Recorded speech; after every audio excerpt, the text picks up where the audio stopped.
கர்த்தருக்குள் அன்பான தேவ பிள்ளைகளே, ஆண்டவரும் இரட்சகருமாகிய இயேசுவின் நாமத்தில் உங்களுக்கு என் அன்பின் வாழ்த்துதலை தெரிவிக்கிறேன். இந்த காலை நேரத்திலையும் நீதிமொழிகள்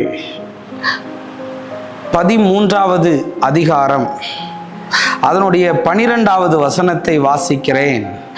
நெடுங்காலமாய் காத்திருக்குதல் இருதயத்தை இளைக்க பண்ணும், விரும்பினது வரும்போதோ ஜீவ விருஷம் போல இருக்கும் என்று எழுதியிருக்கிறத பார்க்க முடியும். இந்த வசனத்தை ஒவ்வொரு முறையும் நான் பேசும்போதெல்லாம் ஒவ்வொரு விதமான வெளிப்பாடுகள் எனக்கு வருகிறது உண்டு. இன்னைக்கும் அதில் எந்த மாற்றமும் இல்லாமல் ஒரு சில காரியங்களை உங்களோடு பேசி உங்களுக்காக ஜெபிக்க ஆசைப்படுகிறேன். நெடுங்காலமாய் காத்திருக்கிறது இருதயத்தை இளைக்க பண்ணுமா? ரொம்ப நாளாக நான் காத்துக்கிட்டு இருக்கிறேன் பிரதர், என் வேலைக்காக.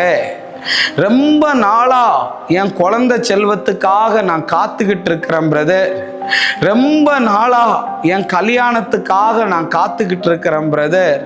ஒன்றுமே நடக்கலையே பிரதர், எதுவுமே முடியலையே பிரதர். ஏன் ஆண்டவர் எனக்கு மட்டும் இப்படி செய்கிறாரு? இல்லாட்டி ஏன் பிரதர் எனக்கு மட்டும் இந்த கஷ்டம்? நான் யாருக்கு எந்த பாவம் பண்ணினேன்னு தெரியல. என் கூட படித்த பிள்ளைங்களுக்கெல்லாம் கல்யாணம் ஆகுது, என் கூட வேலை செஞ்சவங்களுக்கெல்லாம் அற்புதம் நடக்குது. என்னை விட தப்பு பண்ணிக்கிட்டு ஊரை சுற்றிக்கிட்டு இருந்தவங்களுக்கெல்லாம் எல்லா நல்ல காரியமும் நடக்குது. நான் கர்த்தர் எனக்கு செய்வார், கர்த்தர் என்னை கைவிட மாட்டார்னு நம்பிக்கிட்டே இருக்கிறேன். அவரை யாருக்கிட்டே என்னால் விட்டு கொடுக்கவும் முடியலை. உள்ளுக்குள்ள ஒவ்வொரு நாளும் நான் குமரிக்கிட்டே இருக்கிறேனேன்னு நீ இதை பார்த்துக்கிட்டு இருக்கலாம். வாலிப மகளே, வாலிப மகனே, கர்த்தர் உன்னை பார்த்து சொல்றாரு, நெடுநாளாய் நீ காத்திருந்து காத்திருந்து இளைத்து போனாயா? சோர்ந்து போனாயா? ரொம்ப டயர்ட் ஆயிட்டியா? ஜெபிச்சு ஜெபிச்சு இனி நான் ஜெபிக்கிறதே இல்லையேன்னு அப்படி ஒரு மூலையில் அழுதுட்டு உட்கார்ந்து இருந்தேன்னா இன்னைக்கு உனக்கு ஒரு வெளிப்பாடை சொல்லுகிறேன் கேள். வேதத்தில் ரொம்ப நாளாக காத்திருந்தது யார் தெரியுமா? ஈசாக்கு திருமணம் ஆகும்போது அவனுக்கு 40 வயது. ஆனால் அந்த 40 வயது வரையும் அவன் காத்து கொண்டு இருந்தாலும் ஆண்டவர் நல்ல ஒரு ரெபேக்காவை அவனுக்கு கொடுத்தார். இன்னைக்கு எனக்கு வயது ஆயிற்றுன்னு சொல்லிக்கிட்டு இருக்கிறையா? உனக்கு ஒரு நல்ல ஈசாக்க கர்த்தர் தரப்போகிறார். எனக்கு ஏஜ் அதிகமாயிட்டு இருக்குன்னு சொல்றியா? உனக்கு ஒரு நல்ல ரெபேக்காலை இயேசு தருவார். இயேசுவின் நாமத்தினால கட்டளை கொடுக்கிறேன். அன்னைக்கு பெதஸ்தா குளத்து பக்கத்துல 38 வருஷமா காத்து இருக்கிறான். எதுக்கு தெரியுமா? எனக்கு ஒரு விடுதலைக்காக. அவன் நம்பி இருந்த குளம் அவனை கைவிட்டாலும் கர்த்தர் அவனை கைவிடாம 38 வருஷம் எழும்ப முடியாம நடக்க முடியாம இருந்தவனுக்கு கர்த்தர் விடுதலையை கொடுத்தார். ரொம்ப நாளா காத்துக்கிட்டு இருந்தான்.